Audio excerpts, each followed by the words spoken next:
اب میرے بھائیوں، ہمارے ماں باپ کا ذکر خیر شروع ہوا چاہتا ہے یہاں سے. یہ ہے امپورٹنٹ رکوع. پہلے 3 رکوعوں میں تو اللہ تعالیٰ نے سب کچھ کور کیا. پہلے انسانیت کی جو 3 کیٹیگریز ہیں ان کو ایڈریس کیا، کون کون سی، مؤمن، کافر اور منافق. اور اس کے بعد قرآن حکیم کو اس اعتبار سے پیش کیا کہ کوئی کتاب ایسی پیش کر سکتے ہو تو پیش کرو، تم عاجز آ جاؤ گے، یہ اللہ کی طرف سے نازل ہوئی ہے. پھر اس کتاب کے اس کو بھیجنے والے نے اور ہمیں پیدا کرنے والے نے ہمیں کیوں پیدا کیا، اس کتاب کو بھیجنے کا مقصد کیا تھا. پھر بنیادی بات سے یعنی چیزوں کا آغاز کیا کہ اللہ تعالیٰ نے تمہیں زندگی دی ہے، 2 موتیں اور 2 زندگیاں، اور اس کے بعد زمین پہ اس نے تمہیں بسایا ہے. یہ میریکل پلانٹ تمہارے لیے بنایا ہے. یہاں پہ اللہ نے اس کو اس قابل بنایا کہ یہاں پہ تم زندہ رہو. اور یہ تو میں موٹی موٹی ابھی باتیں کر رہا ہوں نا، یہ تو 1 گھنٹہ بولا جا سکتا ہے. سائنٹسٹ اسے کہتے ہیں fine tuning. Millions of fine tuning صرف روئے ارض کے اوپر ہیں، ملینز میں، کروڑوں کی تعداد میں. ان میں سے 1 فائن ٹیوننگ بھی ڈسٹرب ہو جائے نا، صرف سورج اور زمین کا فاصلہ ڈسٹرب ہو جائے نا، تب بھی یہ زمین پہ ساری مخلوقات تباہ و برباد ہو جائے. یا بہت سردی ہو جائے گی یا بہت گرمی ہو جائے گی، دونوں شکل میں یہاں پہ کوئی نہیں زندہ چیز رہ سکتی. پھر یہاں پہ پانی کی فزیکل پراپرٹیز، ہر پراپرٹی ایک فائن ٹیوننگ ہے. کیمیکل پراپرٹیز، فضا کے اندر آکسیجن اور نائٹروجن کی جو مقدار ہے، پھر آکسیجن کی اپنی پراپرٹیز. صرف آکسیجن ہی آپ ختم کر دیں سب کچھ ختم. تو یہ ہر ایک فائن ٹیوننگ ہے. میں نے اس کے اوپر ایک ویڈیو ریکارڈ کروائی تھی، مسئلہ number 60، who is Allah in the light of latest scientific facts. Allah کون ہے جدید سائنسی حقائق کی روشنی میں. اب یہ 4تھا رکوع ہے جس میں اللہ تعالیٰ نے اس بنیادی بات سے شروع کیا ہے جہاں سے سارا انسانیت کا سلسلہ شروع ہوا تھا. آپ دیکھیں سورہ بقرہ جو ہے، اس کو شروع میں رکھنے کی اب آپ کو حکمت بھی کلیئر ہو رہی ہوگی. قرآن میں کوئی صورت اس قابل نہیں ہے سورہ بقرہ کے سوا کہ اسے قرآن کے آغاز میں رکھا جاتا. کیونکہ جب آپ کوئی کتاب کھولتے ہیں تو آپ کو تھوڑا ایک بلو پرنٹ تو کلیئر ہونا چاہیے یہ کتاب کیا کرنے جا رہی ہے. وہ سورہ بقرہ ہی ہے. اور اللہ کے پاس جو مصحف لوح محفوظ میں ہے، انسانیت کی پیدائش سے پہلے بھی وہ اسی ترتیب پہ ہے جو ترتیب ہمارے پاس اب موجود ہے. اگرچہ یہ ترتیب نزولی نہیں ہے لیکن ترتیب مصحف بل ہوا قرآن مجید فی لوح محفوظ یہی ہے. اب وہ ذکر آ رہا ہے وَإِذْ قَالَ رَبُّكَ لِلْمَلَائِكَةِ إِنِّي جَاعِلٌ فِي الْأَرْضِ خَلِيفَةً. اور وہ وقت یاد کرو جب اللہ تعالیٰ نے فرشتوں سے فرمایا کہ بے شک میں زمین میں ایک خلیفہ بنانے والا ہوں. بھائی خلیفہ کی ضرورت تو اس کو پڑتی ہے جسے موت آ جانی ہو کہ مرنے سے پہلے وہ اپنے لیے کسی کو نامزد کر دیتا ہے، میرے بعد یہ کام چلائے گا. یہ معنی بھی ہوتا ہے خلیفہ کا. لیکن خلیفہ کے لیے یہ ضروری نہیں ہے کہ جو اس کو خلیفہ بنا رہا ہے کہ وہ بھی مر چکا ہو. اس کو آپ دنیاوی مثال سے سمجھیں کہ جب یہاں پہ انگریزوں کی حکومت تھی نا، تو یہاں پہ وائسرائے ہوتے تھے جو آپ سمجھ لیں ایک پپٹ کنگ، ایک کٹ پتلی ایک جو ہے وہ کنگ کے طور پہ بیہیو کرتے تھے. ان کی اپنی کوئی مرضی نہیں ہوتی تھی، جو کچھ وہاں سے آتا تھا اس کو کرتے تھے.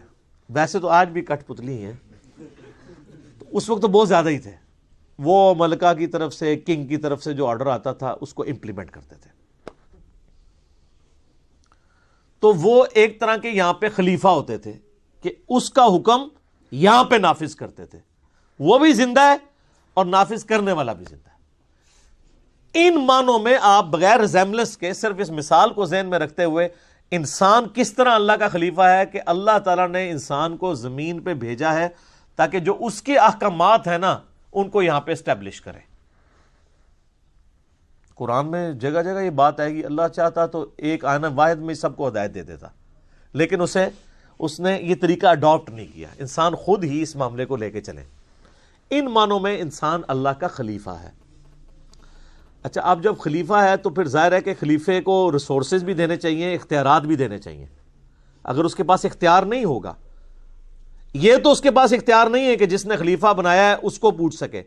البتہ وہ جو کچھ امپلیمنٹ کروانا چاہ رہا ہے نیچے، اس کا اختیار تو وائسرائے کو ہوگا نا ان لمٹس کے اندر. تو اللہ تعالیٰ نے دیکھنا ہے پھر انسان کو کیا اختیار دیا ہے، حق اور باطل کی تمیز دی ہے، اپنی مرضی سے معاملات کو چلتا ہے. چند ایک چیزیں اللہ نے اپنے پاس رکھی ہیں کہ اس کی کتنی زندگی ہونی ہے، اس نے کہاں پیدا ہونا ہے، اس کے ماں باپ کون ہونے ہیں. جو چیزیں اس کی تقدیر کے ساتھ جڑی ہوئی ہیں ان کے بارے میں اس نے سوال بھی نہیں کرنا. لیکن جو چیزیں اس نے آپ کے اختیار کے اوپر چھوڑ دی ہیں ایک ایک چیز کے بارے میں، وہ تو ہے وَمَن يَعْمَلْ مِثْقَالَ ذَرَّةٍ خَيْرًا يَرَهُ فَمَن يَعْمَلْ مِثْقَالَ ذَرَّةٍ خَيْرًا يَرَهُ وَمَن يَعْمَلْ مِثْقَالَ ذَرَّةٍ شَرًّا يَرَهُ. ذرے کے برابر بھی نیکی ہے وہ بھی پکڑی جائے گی کہ ہاں یہ ہے جی تولو اس کو، یہ بھی اس نے کی ہوئی ہے. اور ذرے کے برابر گناہ ہے وہ بھی نہیں چھپ سکے گا. اکثر لوگ پوچھتے ہیں نہیں وہ اللہ تعالیٰ چاہتا تو ہم نیک ہو جاتے، وہ تقدیر کے اوپر چیزوں کو ڈالتے ہیں. تقدیر پہ صرف وہ چیزیں آپ ڈالیں گے جو اللہ تعالیٰ نے آپ سے نہیں پوچھنی. مثلا کسی شخص سے اللہ نے پوچھنا ہے کہ تو افریقہ میں کیوں پیدا ہوا ہے اور تو یورپ میں کیوں پیدا ہوا ہے، تیرا قد اتنا کیوں تھا، نہیں پوچھنا. محکمات پوچھی جائیں گی جن چیزوں کا اللہ نے حکم دیا ہے. تو یہ امپلائڈ ہے کہ جس کا حکم دیا اس کا اختیار بھی دیا. ویسے کوئی انسان اپنے آپ کو دھوکہ دے علیحدہ بات ہے. وہ کہتے ہیں نہیں شیطان نہیں نماز پڑھنے دیتا. تو میں اس کی مثال دیتا ہوں. آج اگر گورنمنٹ اناؤنسمنٹ کرے کہ جو فجر کی نماز تکبیر اللہ سے پڑھے گا تو 1 لاکھ روپے کا چیک لے لے فی نماز، تو سارے دنیا کے شیاطین مل کے ایک بندے کی بھی فجر نہیں چھڑا سکتے. آپ جس کے بارے میں گمان کر سکتے ہیں کہ اٹھ ہی نہیں سکتا، وہ یہ جی شروع تو انجی ہے، یہ آنکھ ہی نہیں کھل دی، تکو جناب کس نے آنکھ کھل دی ہوتی. تو یہ اپنے آپ کو دھوکہ دے رہے ہیں. شیطان کبھی بھی ٹینجیبل آ کے فزیکلی سامنے آ کے نہیں آپ کو ورگلائے گا، زبردستی نہیں پکڑنے کی کوشش کرے گا. تو اللہ تعالیٰ نے زمین پہ انسان کو خلیفہ بنانے کا ارادہ کیا تو فرشتوں سے فرمایا. تو فرشتوں کی ظاہر ہے کہ اب فرشتوں سے جب بات کر رہے ہیں تو ظاہر ہے انہوں نے بھی آگے اپنی یعنی ایک ان پٹ دی. قالوا اتجعل فیہا من یفسد فیہا، ان نے کہا کہ اے اللہ تو ایسے کو زمین پہ خلیفہ بنانے لگا ہے جو اس میں فساد کرے گا، وَيَسْفِكُ الدِّمَاءَ، اور اس میں خون ریزی کرے گا. اچھا اب اس کے اوپر بڑی بحثیں ہوتی ہیں کہ یہ فرشتوں کو کیسے پتہ چل گیا. بعض لوگ تو فرشتوں کا علم غیب اس سے ثابت کر رہے ہیں، حالانکہ علم غیب کا تو کچا چٹا آگے کھل جائے گا. جب حضرت آدم کو اللہ نے چیزوں کے نام بتا دیے تو وہ ان کو کوئی نہیں آئے فرشتوں کو. یہ فرشتوں کی اسیسمنٹ تھی، اس لیے کہ فرشتوں کا یہ ماننا تھا کہ وہ اللہ ہی ہے، کہ جس کے پاس اختیار ہو تو وہ اپنے اختیار کو مس یوز نہیں کرے گا.